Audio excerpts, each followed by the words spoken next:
고요한 모텔 안으로 비에 젖은 젊은 여성이 들어옵니다. 모텔 사장은 놀라지 않은 척 표정을 고치는데요. 여성은 힘겹게 입을 떼고 사장은 도망치듯 안으로 들어가 버립니다. 도대체 어떤 사연이 있을까요? 자세히 한번 알아보겠습니다. 해당 사연은 미국인 그웬 씨의 SNS 내용을 바탕으로 재구성된 스토리입니다. 안녕하세요. 저는 미국인 그웬이라고 합니다. 저는 형제가 굉장히 많은 편입니다. 부모님이 사이가 좋으셔서 저까지 총 6명의 자식을 낳으셨죠. 할머니와 할아버지도 살아계셔서 주변에서 찾아보기 힘든 집안 중에 하나죠. 그런 저희가 아쉬운 게 있다면 다 같이 살지 못한다는 점이었습니다. 다 같이 살고자 하는 마음은 있었으나 돈을 벌기 위해 각자 흩어지다 보니 같이 산다는 것은 허황된 꿈처럼 느껴졌죠. 하지만 저는 그 꿈을 위해서 돈을 벌기 시작했습니다. 어린 시절부터 자식이 많으니 누군가는 조부모님 집에 맡겨야 해서 다 같이 살아본 적이 없었거든요. 그래서인지 가족과 사는 것이 제 유일한 소망이 되었습니다. 오빠와 언니는 저의 꿈을 지지해주기는 했으나 가능할 거라는 생각은 별로 없는 듯 했어요. 하지만 저는 모든 가족이 함께하는 날을 위해서 밤낮 없이 일했습니다.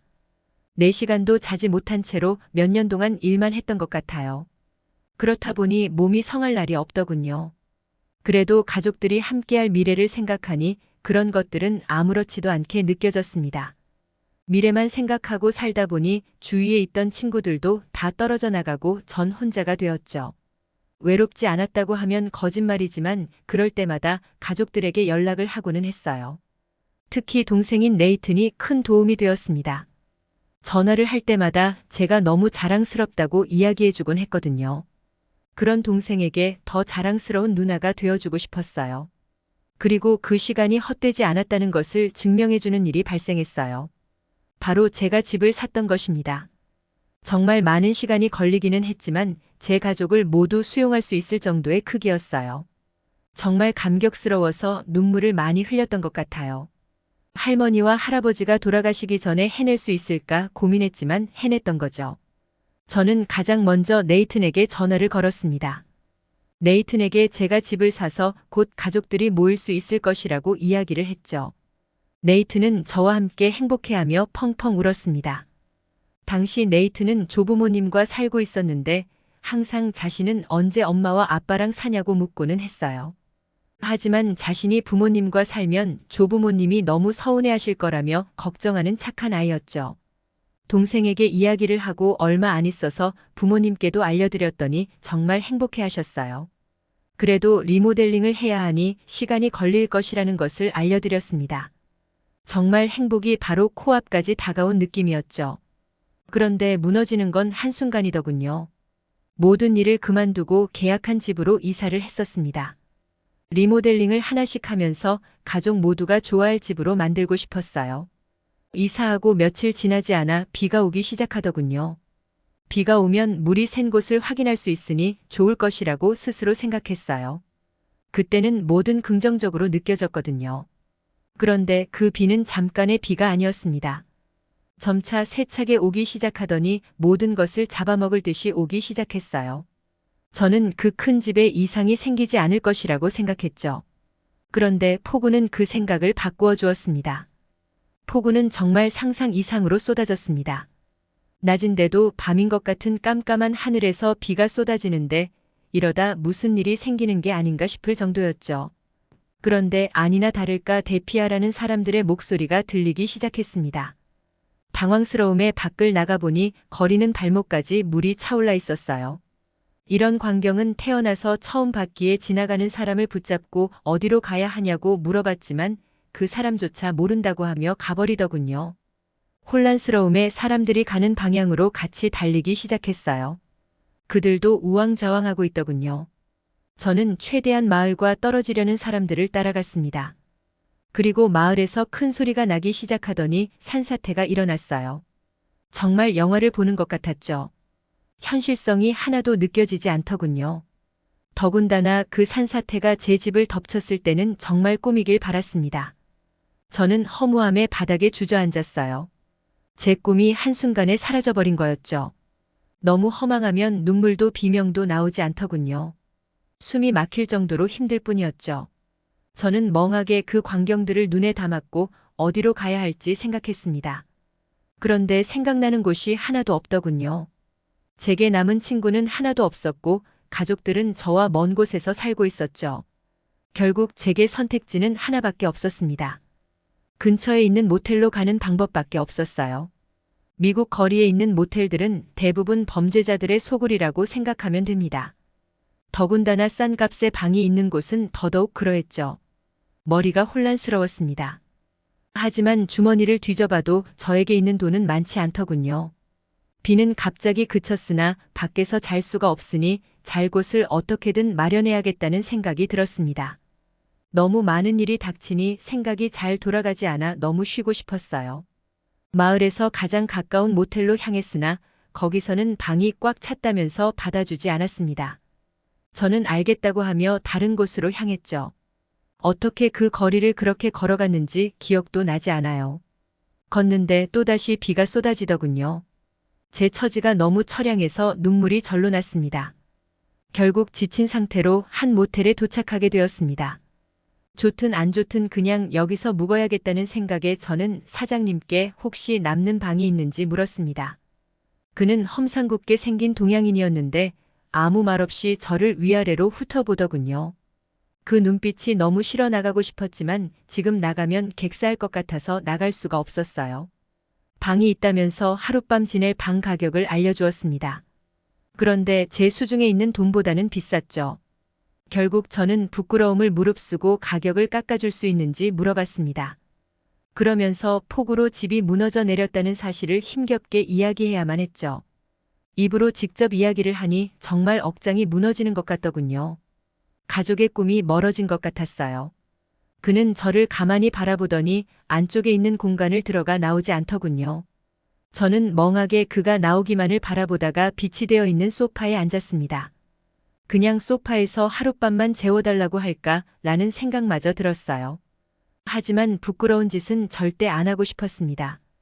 만약 정말 안 된다고 하면 어떻게 해야 할지 의욕도 생기지 않았죠. 많은 생각으로 머리가 복잡하기는 했으나 피곤함 때문에 눈이 감기더군요. 잠깐 잠이 들었을 때 누군가의 목소리가 들려 눈을 떴습니다. 안으로 들어갔던 사장님이 수건을 저에게 건네주시더군요. 추울 것 같으니 우선 닦으라는 말과 함께 수프도 건네주셨어요. 저는 건네받은 것을 보고 어리둥절했죠. 그는 먹으라고 손짓하고는 뭔가 다른 것도 주셨어요. 마치 초밥처럼 보인 것이었는데 김밥이라고 하시더군요. 그는 먹으면 든든할 테니 우선 먹으라고 하시면서 그런 일을 겪었으니 힘들겠다고 말해주셨어요. 그러더니 다 먹으면 방 열쇠를 줄 테니 상황이 좋아질 때까지 지내고 가라고 하셨습니다. 저는 감사하다는 말을 연속적으로 하다가 김밥을 먹기 시작했습니다. 생전 처음 먹어보지만 정말 맛있다는 생각이 들더군요. 몇 개 먹으니 금방 배가 불러지는 것 같기도 했죠.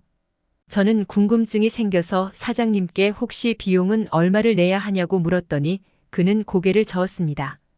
제가 다시 묻자 안 내도 된다고 하시더군요. 저는 그럴 수 없다면서 알려달라고 했으나 상황이 나아지면 그때 생각해보자고 하셨습니다. 세상이 아직 따뜻하다는 생각에 눈물이 왈칵 쏟아졌죠. 사장님은 괜찮다고 다독여 주었습니다. 저는 그날 걱정을 내려놓고 푹 잠에 빠질 수 있었습니다. 다음 날이 돼서 알게 된 사실은 사장님이 폭우로 힘든 사람들에게 방을 무료로 내줬다는 사실이었죠. 저 외에도 마을 사람들 몇 사람을 마주쳤거든요. 밝을 때 보니 모텔은 확실히 다른 느낌을 줬습니다. 시설도 좋고 굉장히 경비도 잘 되어 있어서 범죄자들이 올 수 없는 곳이라는 생각이 들었죠. 저는 밖으로 나가지 않고 방에서 며칠을 지냈습니다. 앞으로 어떻게 해야 하나 하는 생각이 드니 너무 막막하더군요. 이제 가족들이 모일 집도 없고 남은 돈도 없고 저는 할 수 있는 것이 아무것도 없었어요. 삶에 대한 의욕이 사라지면서 그냥 포기하고만 싶어졌습니다. 사장님께는 죄송했지만 더 이상 살아서 무엇 하나 싶은 생각마저 들었거든요. 그때 누군가 방문을 두드리는 소리가 들려왔습니다. 모텔 사장님이셨습니다. 그는 제가 살아있는지 확인할 겸 먹을 것을 가져왔다고 하시더군요. 제가 울었던 것을 보시고는 안으로 잠깐 들어가도 되는지 물어보셨죠. 제가 수락하자 그는 의자를 끌어당겨 제 가까이에 앉았습니다. 그러더니 자신의 이야기를 시작했습니다. 그는 자신의 이름을 창석이라고 밝히면서 한국 사람이라고 했죠.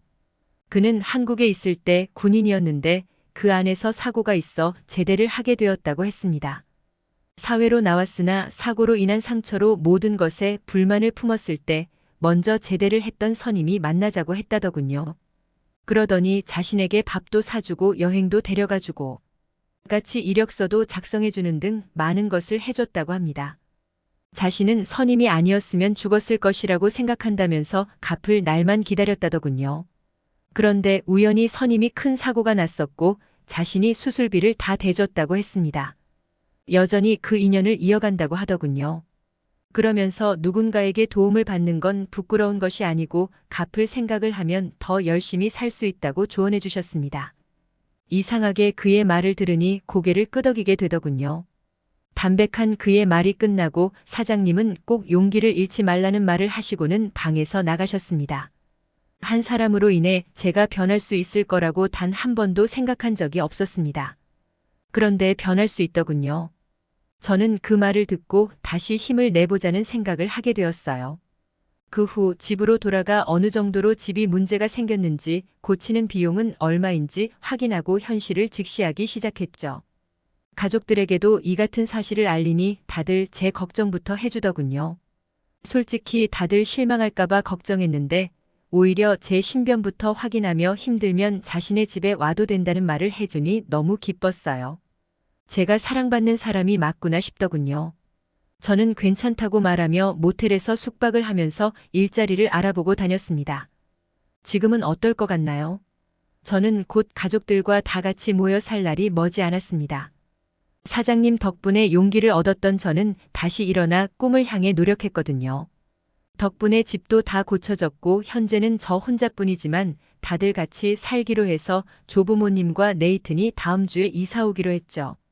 정말 창석 사장님이 아니라면 모든 걸 포기하고 싶어졌을 거예요. 최근에 돈을 드린다고 했는데 싫어하셔서 모텔에 필요한 물품을 사들고 가기도 했어요. 정말 이 은혜는 잊지 못할 것 같습니다. 지금까지 그웬 씨가 보내주신 사연에 대해 소개해드렸는데요. 어떻게 보셨나요? 클립뉴스에서는 여러분의 사연을 기다리고 있으니 소개해주고 싶은 사연이 있으시면 언제든 제보 바랍니다.